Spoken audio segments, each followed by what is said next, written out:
നമ്മുടെ എല്ലാവരുടെയും ആഗ്രഹം എന്താണ്? ഇതിന് ഉത്തരം വളരെ സിമ്പിളാണ്. നമുക്ക് എല്ലാവർക്കും വേണ്ടത് ഒരു ഹാപ്പി ലൈഫാണ്, ഒരു സന്തോഷം നിറഞ്ഞ ജീവിതം. അപ്പൊ നാച്ചുറലി രണ്ടാമത്തെ ചോദ്യം വരും, എന്താണ് ഒരു ഹാപ്പി ലൈഫിന് വേണ്ടതെന്ന്. ഈ ചോദ്യം ചോദിച്ചാൽ ഓരോ ആൾക്കാർക്കും ഉത്തരം പലതായിരിക്കും. ചിലർ പറയും ഒരുപാട് കാശ് ഉണ്ടെങ്കിൽ ഹാപ്പി ആവുന്നു, ചിലർ പറയും പേരും പ്രശസ്തിയും കിട്ടിയാൽ ഹാപ്പി ആവുന്നു, മറ്റു ചിലർ പറയും നമ്മുടെ സ്വപ്നങ്ങളെല്ലാം സാക്ഷാത്കരിക്കാൻ കഴിഞ്ഞാൽ ഹാപ്പി ആവുന്നു. ഇതിനൊക്കെ വേണ്ടിയിട്ട് നമ്മൾ ഒത്തിരി ഹാർഡ് വർക്ക് ചെയ്യണമെന്ന്. ശരിക്കും ഈ ഫാക്ടേഴ്സ് ഒക്കെ തന്നെയാണോ ഹാപ്പിനെസ്സിന് വേണ്ടത്? ഇതൊക്കെ ആരെങ്കിലും ഒന്ന് പഠിച്ച് പറഞ്ഞു തന്നിരുന്നെങ്കിൽ എന്ന് എപ്പോഴെങ്കിലും തോന്നിയിട്ടുണ്ടോ? സോ ദാറ്റ് നമ്മുടെ ഫ്യൂച്ചർ ലൈഫെങ്കിലും ഹാപ്പി ആയിട്ട് ബിൽഡ് ചെയ്യാമെന്ന്. എങ്കിൽ അങ്ങനെ ഒരു പഠനമുണ്ട്. ആ പഠനത്തെ പറ്റിയാണ് ഈ വീഡിയോ. 1937 ഹാർവേഡ് യൂണിവേഴ്സിറ്റിയിലാണ് ഈ പഠനം ആരംഭിക്കുന്നത്. ഏകദേശം 724 വ്യക്തികളുടെ ജീവിതം 75 വർഷ കാലഘട്ടം ട്രാക്ക് ചെയ്തുകൊണ്ടുള്ള ഏറ്റവും comprehensive സ്റ്റഡിയാണിത്, which is considered to be the longest study on human happiness. ഈ വ്യക്തികൾ അവരുടെ ടീനേജിലാണ് ഈ പഠനത്തിന്റെ ഭാഗമായത്. ഈ പഠനത്തിന് വേണ്ടി 2 ഗ്രൂപ്പ് ഓഫ് പീപ്പിളിനെയാണ് സെലക്ട് ചെയ്തത്. ഒന്ന് ഹാർവേഡ് യൂണിവേഴ്സിറ്റിയിൽ തന്നെ പഠിച്ചവരും, രണ്ടാമത്തെ ഗ്രൂപ്പ് ബോസ്റ്റണിലെ വളരെ പിന്നോക്ക സാഹചര്യത്തിൽ വളർന്നവരും. ഈ പഠനത്തിന്റെ ഭാഗമായ അന്ന് മുതൽ 75 വർഷ കാലഘട്ടം ഓരോ വർഷവും ഇവരുടെ ബ്ലഡ് ടെസ്റ്റുകൾ, ബ്രെയിൻ സ്കാനുകൾ, മെഡിക്കൽ റെക്കോർഡുകൾ, personal interviews, family interviews, work life, family life, personal life, ഇതെല്ലാം പഠിച്ചുകൊണ്ട് ഏറ്റവും കോംപ്ലക്സ് ആയ സ്റ്റഡിയാണ് അവർ നടത്തിയത്. ഈ ടൺസ് ഓഫ് ഡേറ്റയും റിസർച്ചും കൺസോളിഡേറ്റ് ചെയ്ത് അവരൊരു ഹാപ്പി ലൈഫിന് എന്താണ് വേണ്ടത് എന്ന് കണ്ടുപിടിച്ചു. ഇവരുടെ 75 വർഷത്തെ പഠനത്തിന്റെ റിസൾട്ട് ഒറ്റ വരിയിൽ പറയുകയാണെങ്കിൽ അതിങ്ങനെയാണ്: good relationships keeps us healthier and happier. നല്ല ആഴമുള്ള സ്നേഹബന്ധങ്ങൾ നമുക്ക് നല്ല ആരോഗ്യവും സന്തോഷവും നിറഞ്ഞ ജീവിതം സമ്മാനിക്കും. ഈ സ്റ്റഡിയിൽ നിന്ന് വന്ന 3 ഇമ്പോർട്ടൻറ്റ് ലെസൺസ് ഇതൊക്കെയാണ്.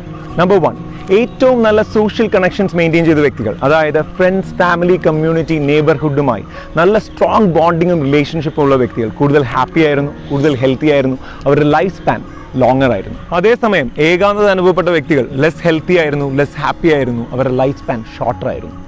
നമ്പർ 2, ക്വാണ്ടിറ്റി ഓഫ് റിലേഷൻഷിപ്പിലല്ല, ക്വാളിറ്റി ഓഫ് റിലേഷൻഷിപ്പിലാണ് കാര്യം. നമുക്ക് എത്ര കൂടുതൽ കൂട്ടുകാരുണ്ടെന്നല്ല, നെഞ്ചോട് ചേർത്ത് പിടിക്കാൻ എത്ര നല്ല കൂട്ടുകാരുണ്ട് എന്നുള്ളതിലാണ് കാര്യം. മൂന്നാമത്തെ ലെസൺ, ഗുഡ് റിലേഷൻഷിപ്പ് നമ്മുടെ ബോഡിയെ മാത്രമല്ല നമ്മുടെ ബ്രെയിനിനെയും എഫക്ട് ചെയ്യും. മണ്ണിട്ട് മൂടും വരെ നീ എൻ്റെ കൂടെ ഉണ്ടാവുമെന്ന് 100% ഉറപ്പുള്ള കപ്പിൾസ് അവരുടെ മെമ്മറി ഷാർപ്പർ ആയിരുന്നു. അതേസമയം എൻ്റെ റിലേഷൻഷിപ്പിനെ എനിക്ക് കൗണ്ട് ചെയ്യാൻ കഴിയില്ല എന്ന് പറഞ്ഞ വ്യക്തികൾ അവരുടെ മെമ്മറി ഡിറ്റീരിയറേറ്റ് ചെയ്യുന്നതായി കണ്ടു. ഈ ഒരു എൻറ്റയർ സ്റ്റഡി നമ്മളെ പഠിപ്പിക്കുന്ന ഒരു പാഠമുണ്ട്. സ്വത്ത് സമ്പാദിക്കുന്നതിനേക്കാൾ വളരെ ഇമ്പോർട്ടൻ്റ് ആണ് നല്ല സ്നേഹബന്ധങ്ങൾ സമ്പാദിക്കുക എന്നത്. ഇന്ന് മനുഷ്യൻ പണത്തിനും പേരിനും പ്രശസ്തിക്കും സ്വപ്നങ്ങൾക്കും പിറകെ ഓടുന്ന സമയത്ത് എന്നോ ഉള്ളു തുറന്ന് സ്നേഹിക്കാൻ മറന്നു പോകുന്നു. ഇത് പറയുമ്പോൾ ഒരു മുത്തശ്ശൻ്റെ കഥയാണ് എനിക്ക് ഓർമ്മ വരുന്നത്. ഒരു മുത്തശ്ശൻ തൻ്റെ മൊബൈലുമായി അടുത്തുള്ള മൊബൈൽ റിപ്പയർ കടയിലേക്ക് പോയി. എന്നിട്ട് ടെക്നീഷ്യൻ്റെ കയ്യിലോട്ട് ഈ മൊബൈൽ കൊടുത്തു. ടെക്നീഷ്യൻ മൊബൈൽ നോക്കിയിട്ട് പറഞ്ഞു, ഇതിന് വേറെ കുഴപ്പമൊന്നുമില്ലല്ലോ മുത്തശ്ശൻ. അപ്പോൾ മുത്തശ്ശൻ്റെ കണ്ണ് നിറഞ്ഞു.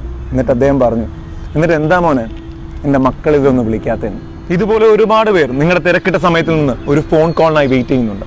അവരുടെ ആരോഗ്യത്തിനും സന്തോഷത്തിനും നിങ്ങളുടെ ഒറ്റ ഫോൺ കോൾ മതി. അത് ചെയ്യുക. നമ്മൾ ചിലപ്പോൾ ചെറിയ പിണക്കങ്ങളും ഈഗോയുടെയും പേരിൽ വർഷങ്ങളോളം പലരോടും സംസാരിക്കാതിരിക്കാറുണ്ട്. നമുക്ക് മറ്റൊരാളുടെ മുമ്പിൽ ചെറുതായിട്ടൊന്ന് തോറ്റു കൊടുക്കാൻ വലിയ മടിയാണ്. നമ്മൾ വലിയ ആൾക്കാരല്ലേ. അപ്പോൾ നമ്മൾ തൊട്ടാവാടിയിൽ നിന്ന് ഒരു പാഠം പഠിക്കണം. മുള്ളുണ്ടായിട്ടും തൊട്ടാവാടി തോറ്റു കൊടുക്കുന്നത് അതിന് ജയിക്കാൻ അറിയാഞ്ഞിട്ടല്ല, മറിച്ച് തന്നെ സ്നേഹിക്കുന്നവർ ഒന്ന് സന്തോഷിച്ച് കാണാൻ. നല്ല സ്നേഹബന്ധങ്ങളിൽ ചെറുതായിട്ടൊന്ന് തോറ്റു കൊടുക്കുന്നതാണ് ആ ബന്ധത്തിൻ്റെ വിജയം. പലപ്പോഴും പൊട്ടിക്കരയാൻ തോന്നുമ്പോൾ കെട്ടിപ്പിടിക്കാൻ ഒരു കൂട്ടുകാരനുണ്ടെങ്കിൽ നമ്മുടെ ജീവിതത്തിലെ പ്രശ്നങ്ങൾ പാതി അങ്ങ് പോകും. നമ്മൾ ജീവിതത്തിൽ പകച്ചു നിൽക്കുമ്പോൾ മുറുകെ പിടിക്കാൻ ഒരു കൈയുണ്ടെങ്കിൽ ആ ഒരു ധൈര്യം മതി നെഞ്ചും വിരിച്ച് മുന്നോട്ട് പോകാൻ. നമ്മുടെ ജീവിതത്തിൽ സ്നേഹബന്ധങ്ങളാണ് ഏറ്റവും വലുത്. നമ്മുടെ ലോകത്തിന് ഇപ്പോൾ ആവശ്യം ഹൈലി സക്സസ്ഫുൾ ഓൺട്രപ്രണേഴ്സിനെയോ ഇന്നോവേറ്റേഴ്സിനെയോ ക്രിയേറ്റേഴ്സിനെയോ ഒന്നുമല്ല, ഉള്ളു തുറന്ന് സ്നേഹിക്കാൻ കഴിവുള്ള നല്ല മനുഷ്യരെയാണ്. നമുക്ക് സ്നേഹിക്കാം, ഉള്ളു തുറന്ന് സ്നേഹിക്കാം, ആത്മാർത്ഥമായി സ്നേഹിക്കാം. നല്ല സന്തോഷപൂർണ്ണമായ ഒരു ജീവിതം നമുക്ക് കെട്ടിപ്പടുക്കാം. ഈ വീഡിയോ പലരുടെയും ജീവിതത്തെ ഇമ്പാക്ട് ചെയ്യുമെന്ന് നിങ്ങൾക്ക് തോന്നുന്നെങ്കിൽ തീർച്ചയായും ഈ വീഡിയോ ഷെയർ ചെയ്യുക.